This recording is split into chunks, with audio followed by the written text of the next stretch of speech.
Jake and I only had a contractual marriage. He never loved me.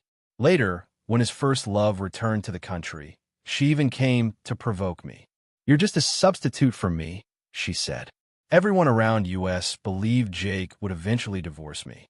The day I took the initiative to ask for a divorce, Jake locked me inside his office. He went down on one knee in front of me, and my face immediately turned red. "Don't kiss me anymore," I stammered. He raised an eyebrow, his expression calm and unreadable. "Still want that divorce?" he asked. To help my best friend Lily get a limited edition doll, I had pushed and squeezed through a sea of people until I twisted my ankle. Lily wanted to take me to the hospital, but we couldn't get a cab. In the end, she grabbed my phone and called Jake. I tried to stop her, but it was too late. Jake and I had been married for a year, yet I had barely even seen his face. How could he possibly show up just because I twisted my ankle? But 10 minutes later, a black Bentley stopped right in front of us. I blinked in disbelief. "Why are you here?" I asked weakly. Jake said, "Nothing." He simply scooped me into his arms. "I can walk," I muttered, embarrassed by the number of people around us. "Don't move," he said coldly, his tone emotionless, just like the day we registered our marriage. That day, he had only said one sentence: a contractual marriage. Each of us gets what we need. I needed money for my grandma's surgery, $50,000 to be exact. He needed a wife to deal with his family's pressure for an arranged marriage. Once he gained control of the company, we would divorce peacefully. Our relationship was that simple. Usually, we stayed out of each other's way, living separate lives, barely interacting. I almost never took the initiative to contact him. But that phone call today had been an exception. "It hurts." I winced when Jake pressed the ice pack too hard against my ankle. He stopped and began to move his hand more gently. "Still hurts?" he asked. I nodded, then quickly shook my head. "I'm fine. You can go now," I said softly. "Go where?" he asked flatly. Then I suddenly remembered this apartment, the one on Maple Street, was also under Jake's name. If anyone had to leave, it would be me. He placed his hand gently around my ankle, and the look in his eyes made my heart skip a beat. "Thank you for helping me with the medicine," I said quickly. "My ankle should be fine now." I tried to stand up to prove it, but I lost my balance and nearly fell onto the coffee table. Jake caught me just in time, his hand landing on my waist. "Can't you stay still for once?" he muttered.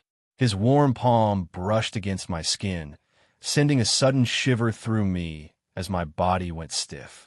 I had clearly overestimated how well I had recovered. Without another word, Jake picked me up again and carried me straight into the bedroom. As he removed his watch, I asked hesitantly, "Aren't you going home?" Outside, rain tapped steadily against the window's sill, the soft sound filling the silence. He could have easily driven home. Rain wouldn't stop him, but then I saw him take off his jacket. Wait, why was he undressing? My eyes drifted to his chest beneath the white shirt, the faint outline of muscle visible through the thin fabric. When he caught me staring, I quickly turned away, flustered. "Are you sleeping here?" I asked quietly. "Why not? We're husband and wife," he replied calmly. That wasn't wrong. After all, we had shared a bed once before back at his old house in Brookdale. To avoid raising his family's suspicion, we had to sleep in the same room, the same bed. But even then, it felt like there was an entire galaxy between us, distant, polite, and restrained. That was us. Yet when he lay down beside me this time, my heart started pounding uncontrollably. The bed felt too small. I worried I might bump into him or push him off. I made up an excuse, hoping he would move to the guest room, but instead he placed his hand on my waist and pulled me closer. "It's not small," he murmured. "It's just right." Then Jake turned off the light. In the darkness, our breaths mingled. "Last time we were at the old house," he said quietly, "my grandfather told us to have a child." My face flushed instantly as I bit my lip. "And how did you handle that?" I asked softly. "I didn't handle it," I murmured. In the darkness, I couldn't see his expression, only heard his low, deep voice. "Let's just go with the flow," he said. I thought that was a convenient excuse to let things drag on until he fully took control of the family company. After that, we could go with the flow and quietly get divorced. Suddenly, thunder cracked outside, loud and sharp. I flinched, my body trembling as I instinctively threw myself into his arms. I had always been afraid of thunder. Almost without thinking, I clung tightly to Jake and refused to let go. He covered my ears with his hands, shielding me from the sound. The thunder eventually faded, but neither of us moved. I tried to pull away from his embrace, only to realize he wasn't letting go either. Once Jake gained control of his family's company, I would leave. When that day came, I wouldn't stop him from chasing his true love. I promised myself I wouldn't cling to something that was never mine. Soon, I managed to push aside the few nights I'd spent sharing a bed with Jake. On Lily's birthday, I even broke my own rule and drank alcohol. "I thought you didn't drink," Lily teased. "Remember last time you got drunk and started hugging a tree, crying your eyes out? That was my first time drinking. I didn't know my limit." I laughed. "I'm prepared this time. I won't get drunk after just 3 glasses." But soon the world began to blur. "Why are there 2 of you now?" I giggled, blinking hard. Lily laughed. "How many fingers am I holding up?" She raised one in front of me. I frowned. "That's 1, dummy, and another one next to her. So maybe 4. She sighed. "Yeah, you're definitely drunk." I really was, because when I looked up again, I saw Jake walking toward me, his expression cold and sharp. "How much did she drink?" he asked. "I only had 3 glasses," I said defensively, holding up 4 fingers. His jaw tightened. Without another word, Jake picked me up and carried me straight into the bathroom. Jake's voice was calm but firm. "I'll make you some hangover soup. Go take a shower and sober up, or you'll feel awful in the morning." I nodded obediently. "Okay." When I was about to step into the bathtub, Jake suddenly pulled me back. "You're still dressed. How are you supposed to shower like that?" I had drunk too much and couldn't manage to unbutton my blouse. My fingers fumbled uselessly at the buttons. Jake sighed softly, clearly exasperated, and pressed me gently against the wall. "Hold still," he murmured, his voice low as he carefully began undoing each button. His eyes darkened, and I felt his gaze linger on the skin just below my collarbone. His throat moved slightly, as if he were trying to restrain something. "Jake, don't. Please don't," I whispered, my voice trembling. My vision blurred, and my knees weakened as I fell softly against his chest. The warm bath that followed eased my spinning head, and before I knew it, I drifted off to sleep. When I woke the next morning, I was lying in bed. My clothes had been changed into clean pajamas. But since I always lost my memory after drinking, I couldn't recall how I'd gotten there. The last image in my mind was Jake's cold face as he carried me into the bathroom the night before. He must have already left. Half asleep, I walked out to the living room only to freeze. Breakfast had been set neatly on the table. Jake turned from the kitchen counter and looked at me. "You're up," he said casually. "All of this? You made it?" I asked, still dazed. "Drink the milk first. You can eat after that," he replied, ignoring my confusion as he crouched by the laundry basket and pulled out the clothes I'd worn yesterday. My heart skipped. "I can wash those myself," I said quickly. He didn't respond. His long fingers moved deftly as he started to rinse the fabric. For a moment, I stared at his hands, the way his knuckles moved, the way water trickled down his wrists. Then a sudden image flashed through my mind, those same hands against my skin. My cheeks burned. Maybe it hadn't been just a dream after all. Thankfully, Jake was busy. He took a phone call soon after and left in a hurry to deal with work. When I went to wash my face, I noticed my ears had turned red. Hopefully, he hadn't noticed anything strange. Whatever I was feeling about Jake, I kept it carefully hidden. Even Lily didn't know. During the time Jake was buried in work, Lily got married to the guy she'd liked since high school. Her whole face glowed with happiness. I was genuinely happy for her, yet a quiet emptiness spread in my chest. What would it feel like to be loved by someone you love? The thought made me reach for a glass of wine, but remembering my tolerance, I immediately set it down again. Unfortunately, Jake happened to walk in just then. His eyes fell on the wine glass in my hand, his brows knitting together in disapproval. "How much did you drink?" he asked coldly. "I didn't," I said quickly. Really, this time I didn't drink. He didn't seem convinced. On the drive home, he didn't say a single word. His expression remained stern and unreadable. I couldn't remember ever seeing him smile. Not once. Sitting beside him, I felt like a scolded child forced to stand in a corner. I really didn't drink, I murmured. If you don't believe me, ask Lily. She can vouch for me. Jake slowly loosened his tie. His eyes drifted toward my lips. Didn't drink, huh? Then let me check. Before I could even process what he meant, he reached out, cupped the back of my neck, and kissed me deeply. It was my first kiss. My mind went blank as his breath brushed against my lips. Be good, he whispered against my mouth. Close your eyes. His kiss grew deeper, hot, and lingering as if he wanted to drown me in it. My body went soft. Memories from that night in the bathroom flashed back in waves. So, it hadn't been a dream after all. I could hardly breathe under the weight of his tenderness, mixed with intensity. Just as I was losing myself completely, his phone rang. Jake froze. He glanced at the caller ID, hesitated for 3 seconds, then answered. I'll be right there, he said shortly. Before leaving, he pressed a light kiss to my forehead. Be good. Go to sleep, he whispered, then hurried out the door. Whoever was on the other end of that call, it was someone he couldn't refuse. I knew exactly who it was. Zoe Carter. I had already expected this. Everything was unfolding exactly as I predicted. Zoe Carter had returned to the country, and Jake missed her deeply.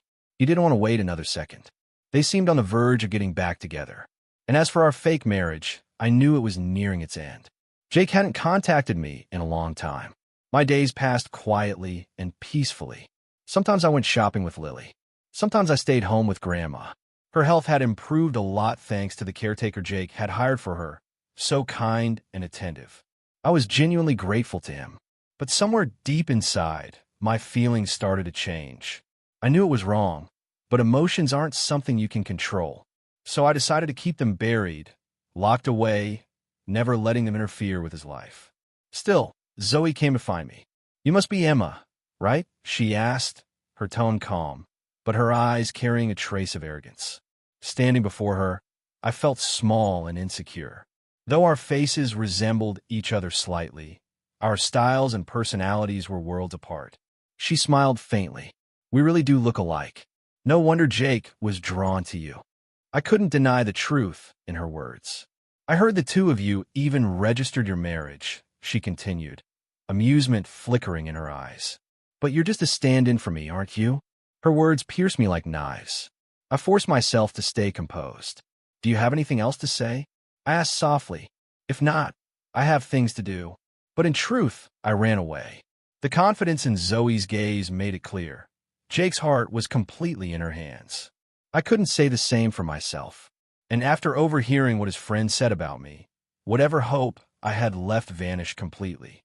Our beloved princess is finally back. Emma won't last long now, one of them said with a smirk. Of course, Zoe and Jake practically grew up together. Childhood sweethearts, remember, another chimed in. If she hadn't gone overseas, and if Jake hadn't needed to deal with his family's business obligations, Emma never would have had a chance. Want to bet on how long she'll last? Someone laughed. I say 3 months. I say 1 month. I give her a week. Their laughter echoed in my head long after I'd left. I didn't want to wait until the day Jake threw me out himself. So, I decided to do it first. I picked up my phone and typed, Jake, let's get a divorce. I was being realistic. This was bound to happen sooner or later. It was better if I brought it up first. That way, I could at least spare him the trouble. After all, he had already done so much for me. 3 seconds later, he replied with a single question mark. Then another message followed. Come to my office. We'll talk in person. That was so typical of Jake, meticulous, even about ending a marriage. But when I stepped into his office, he closed the door behind me and locked it. His eyes were sharp, predatory, like a hunter cornering his prey. What did you just text me on WeChat? He asked, his voice low and steady. As he took slow steps toward me, I found myself backing away, my voice faltering. Divorce. The contract isn't even over yet, but we agreed on 3 years. And well, now that your first love is back, I think it's time for me to step aside. Jake's lips curved into a faint, mocking smile. Is that what you think? What else am I supposed to think? I whispered. He didn't respond. Instead, he suddenly knelt down on one knee. I froze. Jake, what are you doing? He didn't answer, but his actions made my face burn red. Stop, please, I stammered. A long time later, he straightened my clothes for me, his expression unreadable. "Still want that divorce?" he asked quietly. By the time I left his office, my legs were weak. His employees whispered behind my back the moment I stepped out. "Did you hear? The boss's first love is back." Look at Emma's face. She doesn't look like she'll be Mrs. Anderson for much longer. She could barely walk straight. Must have been scared out of her mind. My cheeks burned crimson like the sunset outside. Damn it, Jake Anderson. How could he do something like that to me? Right there in his office. I completely lost control that day, and I couldn't refuse him. Jake told me to wait for him that night. He said once he finished work, he'd come find me.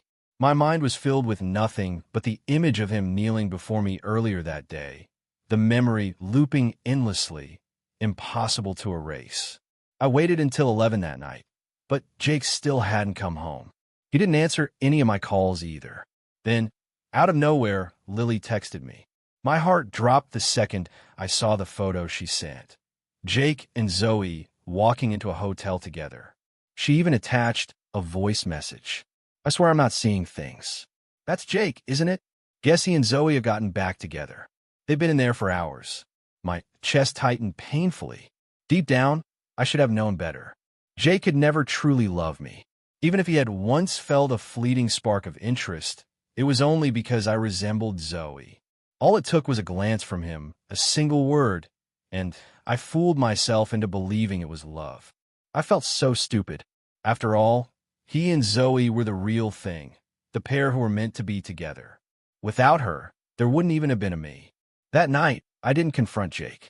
When he later claimed he'd been caught up with some sudden work emergency, I didn't question it because the photos Zoe posted on social media said it all. They had spent that night together. I pretended I didn't know. When Grandma's health improved, I took her back to her hometown in Willow Creek to rest. Hiring a caretaker cost money, and I didn't want to owe Jake more than I already did. I was afraid one day the debt, emotional and financial, would become something I could never repay. Before I had the chance to bring up the divorce again, my phone was stolen.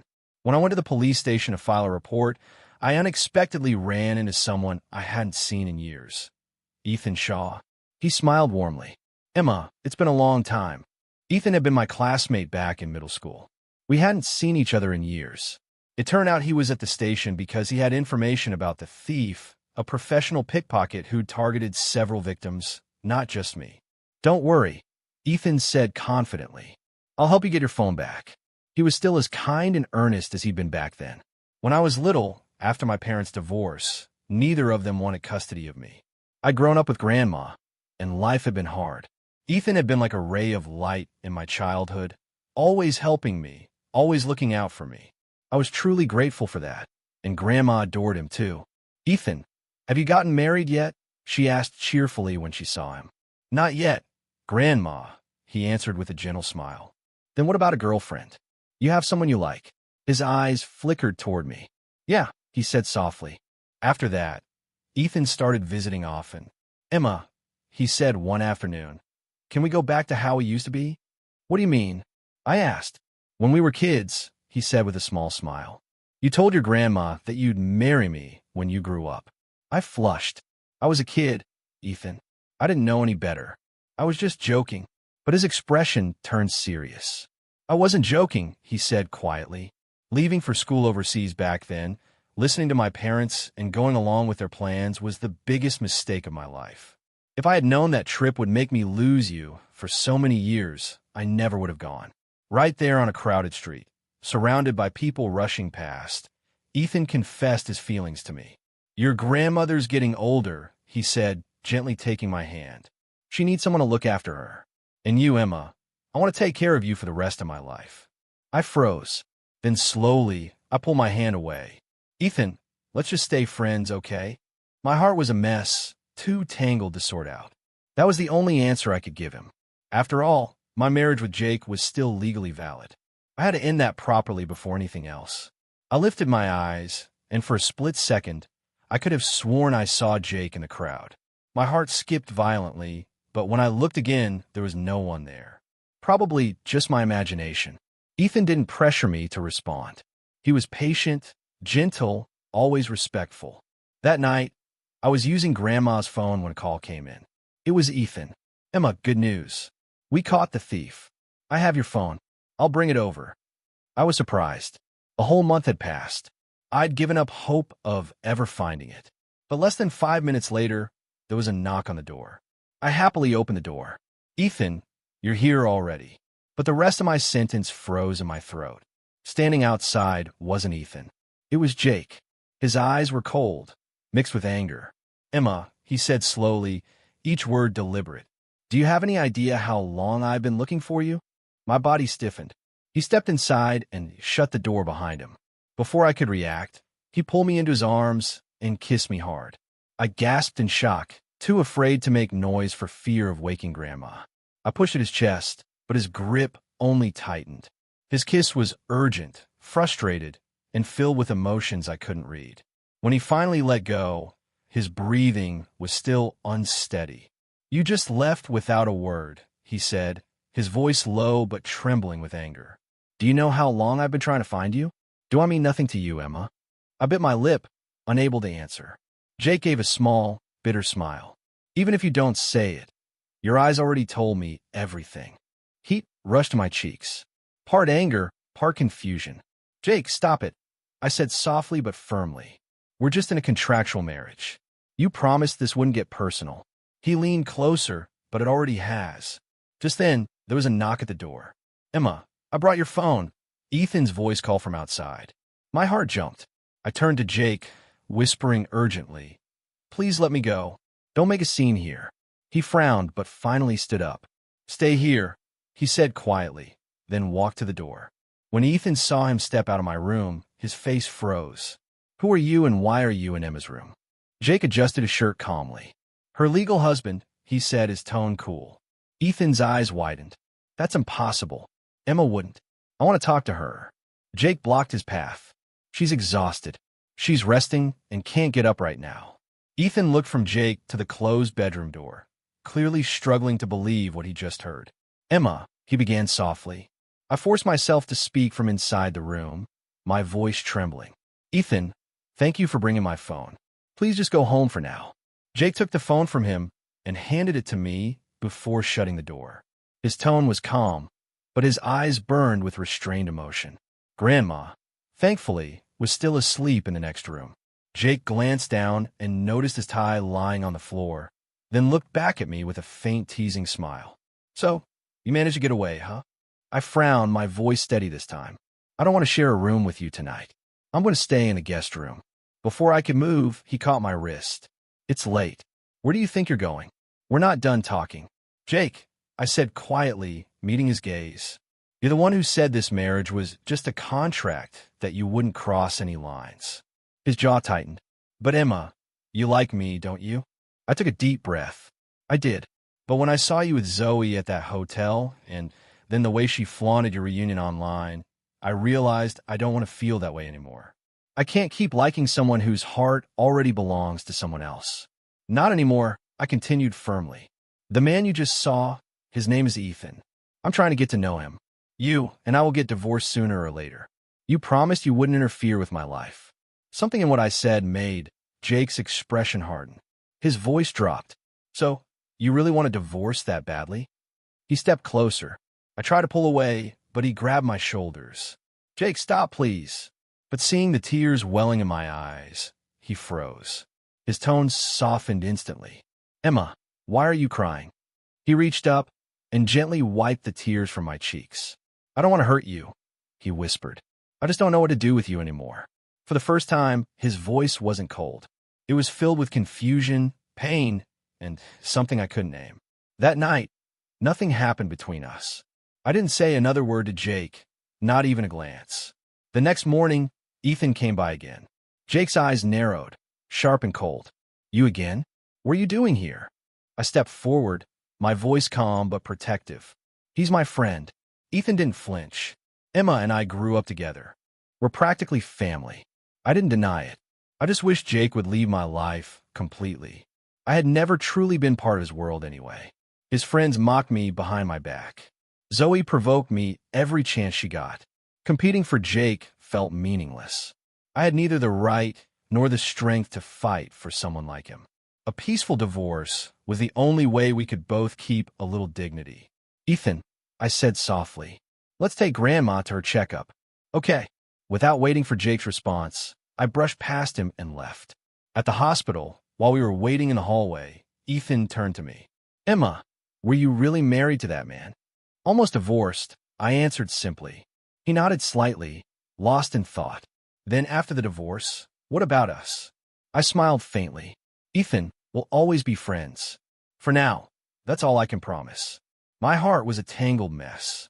I couldn't give anyone false hope. It would be unfair to him. He looked disappointed, but didn't press further. Sunlight spilled through the windows, painting golden lines across the quiet corridor.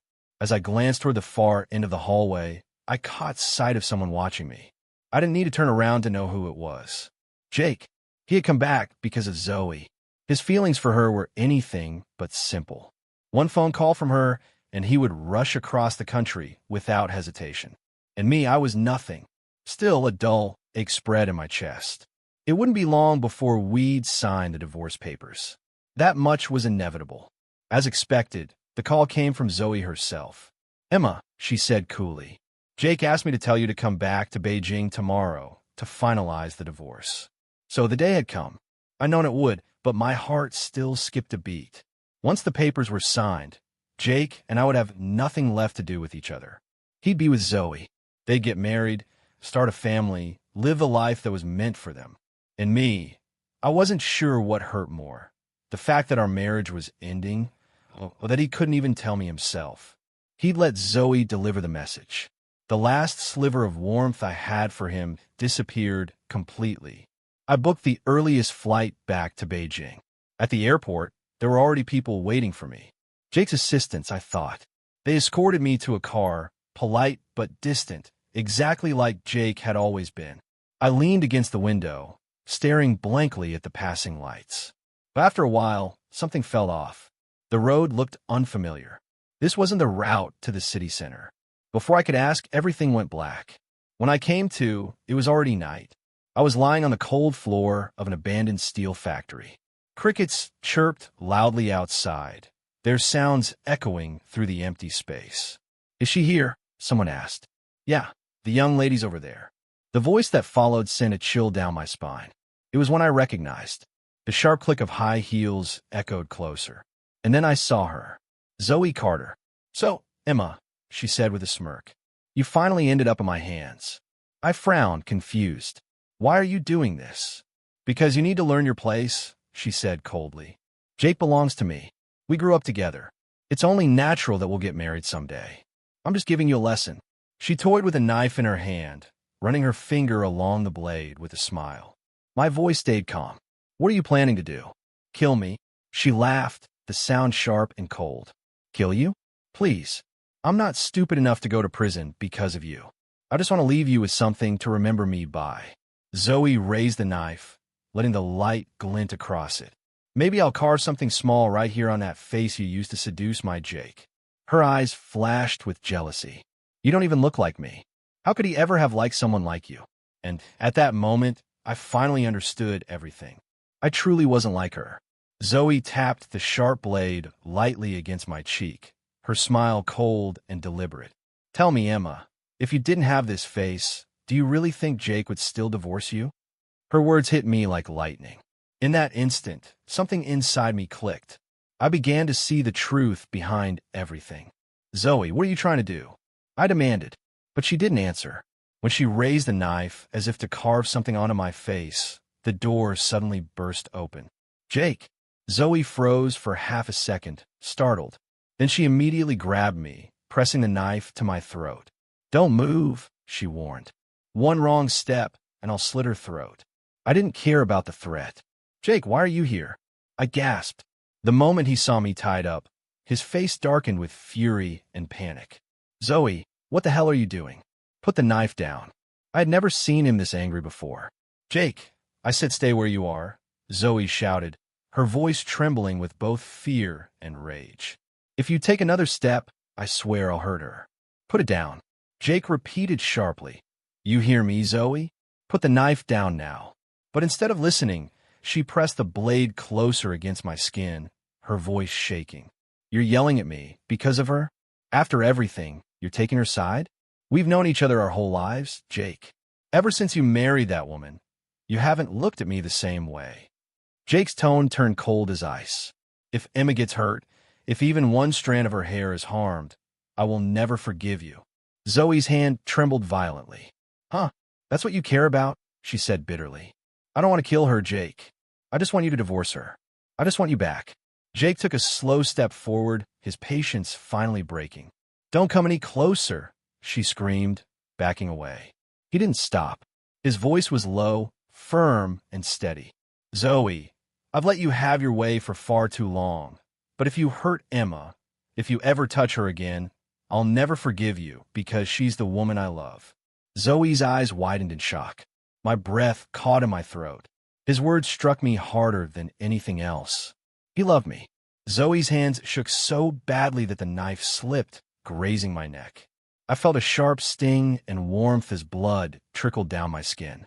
Zoe screamed, dropping the knife. I didn't mean to. Jake rushed forward, pressing his hand against my wound. Emma. His voice trembled as he held me. The cut wasn't deep, but his eyes were filled with tears. It's okay, I whispered. I'm fine. He didn't believe me until he bandaged the wound himself, refusing to let go until he was sure I was safe. From the doorway, Zoe stood frozen, guilt washing over her face. Jake turned his head slightly. Aren't you going to come in? Her voice was small now. Jake, I was wrong. The one you should apologize to isn't me, he said coldly. Zoe turned toward me, her eyes red. Am I? I didn't mean to hurt you. I just wanted to scare you a little. Please don't call the police. I don't want to go to prison. Jake looked at me silently, giving me the choice. I took a slow breath. I won't press charges, I said quietly, because at that moment, I finally understood Jake had loved me all along. There was never any substitute. Zoe was simply a spoiled woman who had been indulged too long. Because her family had once helped Jake's, he had tolerated her behavior out of guilt. She'd lied to their circle of friends, boasting about how close they still were, twisting every rumor to make herself seem important. Even that night at the hotel, she'd staged it to make me believe they were together. And I had fallen for it completely. I'd spent so much time doubting Jake, wondering if I meant anything to him, afraid that he only remembered me when he was lonely. But now that I knew the truth, the heaviness in my chest began to ease. I looked at Zoe calmly. I'm still alive. You won't be going to prison.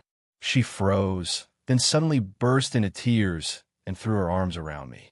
Thank you, Emma. I'm so sorry. Jake stood silently nearby, watching me with an unreadable expression. Later, when we returned home, I searched through the closet for something to wear. I had moved most of my clothes to Grandma's house before leaving, and now I could barely find anything decent. As I rummaged through the drawers, Jake suddenly grabbed my wrist. What are you doing? Packing again? His tone was low, almost trembling. Are you planning to leave me again? I looked at him in surprise when he asked. Emma, you don't blame Zoe. So, are you still blaming me? Is it because I didn't protect you? Because you got hurt, you still won't leave me? I was stunned for a moment.